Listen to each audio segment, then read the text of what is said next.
దేవునికి స్తోత్రాలు. మీ అందరికీ నా హృదయపూర్వక వందనాలమ్మ. Praise lord. ఈ ఉదయకాల సమయంలో దేవాది దేవుడు మనతో చెప్తున్న మాట ఏంటంటే, ఈ లోకంలోని ఉన్న ప్రవక్తలు, పూర్వకాలమందున్న మన పితరులైన ప్రవక్తల కంటే గొప్పవాడు యేసుక్రీస్తు ప్రభువారు, తన కుమారుడని మనకు చెప్తున్నారు. అదేవిధంగా మనం చూసుకుంటే హెబ్రీలకు రాసిన పత్రిక 1వ అధ్యాయం 1-2 వచనాలు చదువుకుందాం. పూర్వకాలమందు నానా సమయములలో నానా విధములుగాను ప్రవక్తల ద్వారా మన పితరులతో మాట్లాడిన దేవుడు ఈ దినముల అంతమందు కుమారుని ద్వారా మనతో మాట్లాడెను. ఆయన కుమారుని సమస్తమునకును వారసునిగా నియమించెను. ఆయన ద్వారా ప్రపంచములను నిర్మించెను. దేవునికి స్తోత్రం. చూసారండి, అప్పుడు పూర్వకాలంలోనంట నానా సమయాల్లో, అనేక సందర్భాల్లో దేవాది దేవుడు ప్రవక్తల ద్వారా మాట్లాడాడంటండి. మన పితరులతో మాట్లాడాడు దేవుడు. ఏదైనా చెప్పాలన్నా, అలాగే ఇజ్రాయెల్ ప్రజలకు కానీ, యూదా ప్రజలకు కానీ, ఆయనకి ఇష్టమైన ప్రతి ప్రజలకి ఏదైనా చెప్పాలనుకున్నప్పుడు ప్రవక్తలను ఏర్పరచుకొని వాళ్ళ ద్వారా దేవాది దేవుడు మాట్లాడేవాడు. కానీ ఇప్పుడు ఏం చెప్తున్నారంటే, యేసు ప్రభు ద్వారా, అతని కుమారుని ద్వారానంట మనతో మాట్లాడుతున్నారంటండి. అవును కదండి, ఆయనే కదా. ఆయన ద్వారా క్రీస్తు అంటే వాక్యమే క్రీస్తు కాబట్టి ఆయనే ద్వారా మనతో దేవాది దేవుడు మాట్లాడుతున్నారండి. ఇంకా చూసుకుంటే ఆయన వారసునిగా నియమించాడంటండి. అలాగే ప్రపంచాలన్నీ సృష్టి ఆరంభం చేసినప్పుడు ఆయన ద్వారానే జరిగిందని ఇక్కడ రాసి ఉంచారు. చూసారండి, ప్రపంచములను నిర్మించెను. అవునండి, ఆయన ప్రపంచాలను నిర్మించారు. ఆయన ప్రపంచాలను నిర్మించడం ఏంటి? దేవాది దేవుడు కదా నిర్మించింది. యెహోవా తండ్రి కదా ఈ సమస్త సృష్టిని సృష్టించింది. మన ఆదికాండంలో కూడా చూస్తాము యెహోవా తండ్రి సృష్టించాడని. కానీ ఇక్కడైతే ఏం చెప్తున్నాడు? కుమారుడు సమస్తమునకు వారసునిగా నియమించెను, అలాగే ఆయన ద్వారా ప్రపంచములను నిర్మించెను అని రాసించారండి. కానీ ఇంకా కిందకి మనం చూస్తే ఆయన దేవుని మహిమ యొక్క తేజస్సును, దేవుడు ఎంత మహిమా స్వరూపో, అంతే కదండి. సమీపింపరాని తేజస్సులో ఆయన ఒక్కరే వసిలుచున్నారు కదండి. అలాంటి తేజస్సు ఆయన తత్వము యొక్క మూర్తి మంతమునై ఉండి, ఆయన మొత్తం అంతా ఆ తేజస్సు, ఆయన తత్వము అన్నీనంటండి. తత్వం అంటే ఆయనకున్న స్వభావాలు అన్నీ యేసు ప్రభు కలిగి ఉన్నారండి. తన మహత్తు గల మాట చేత సమస్తమును నిర్మించాను. ఎందుకంటే యేసుక్రీస్తు ప్రభువారు దేవాది దేవుడైన మన కన్న తండ్రి మహిమ తేజస్సు ఆయన కలిగి ఉన్నారండి. ఆయన మహత్తు తత్వం అన్ని సమస్తం దేవాది దేవుడికి ఏమైతే ఉన్నాయో అవే యేసుక్రీస్తు ప్రభువారు. చూసారండి, అలాగే మహత్తు సమస్తమును నిర్వహించును.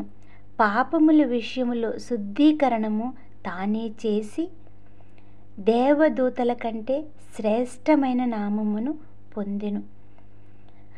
ఆయన సమస్తాన్ని, దేవాది దేవుడికి ఏమైతే ఉన్నాయో అవన్నిటినీ ఈయన కలిగి ఉన్నారండి యేసు ప్రభువారు.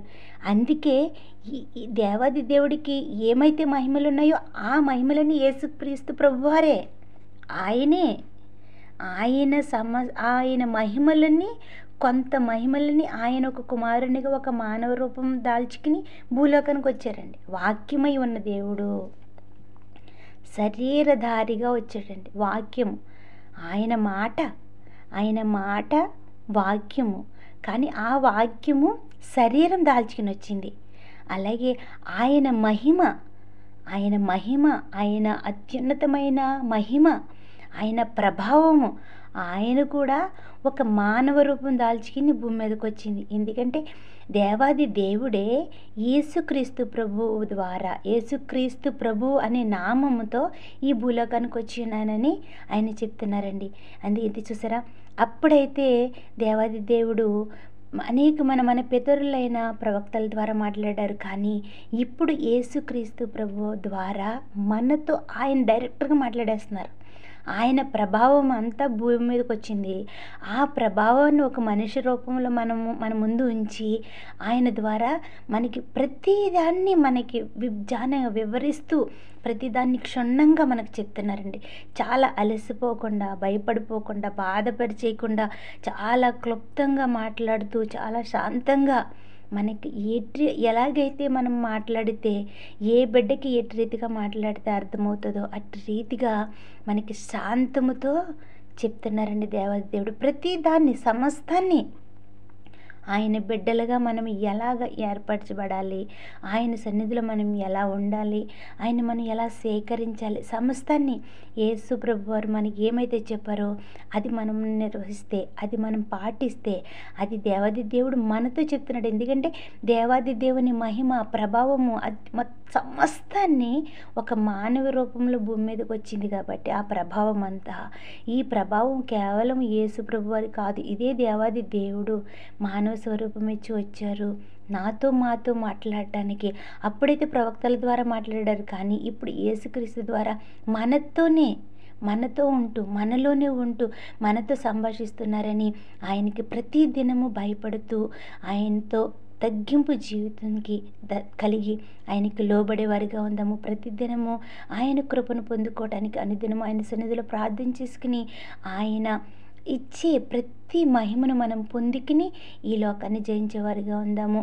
ఈ ఉదయకాల సమయంలో విన్న ప్రతి బిడ్డ ప్రతి దినము ఆయన సన్నిధిలో ప్రార్థిస్తారు కదండి.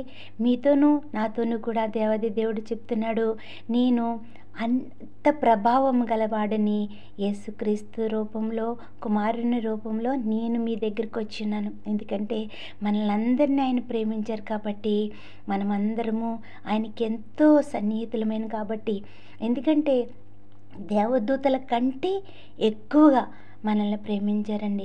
మనకి ఎక్కువ ఉన్నత స్థానం ఇవ్వాలని ఆయన ఆశపడ్డారు కాబట్టి, మనం ఎవ్వరూ నశించిపోవడం ఆయనకి ఇష్టం లేదు కాబట్టి, ఆయన మహిమ ప్రభావము సమస్త మనంతటిని ఒక రూపం వలె దాల్చి, ఒక రూపం క్రియేట్ చేసి ఆ రూపాన్ని భూమి మీదకి పంపించారు.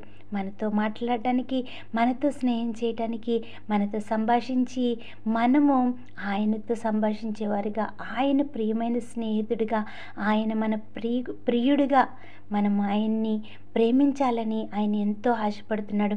ఈ ఉదయకాల సమయంలో విన్న ప్రతి బిడ్డ ఆయన్ని ప్రేమించేవారిగా, ఆయన్ని మన సొంత ప్రేమికుడి వలె, మన ప్రేయసి వలె ఆయన్ని ప్రేమించి ఆయన కృపను పొందుకునే వారిగా ఉందాము.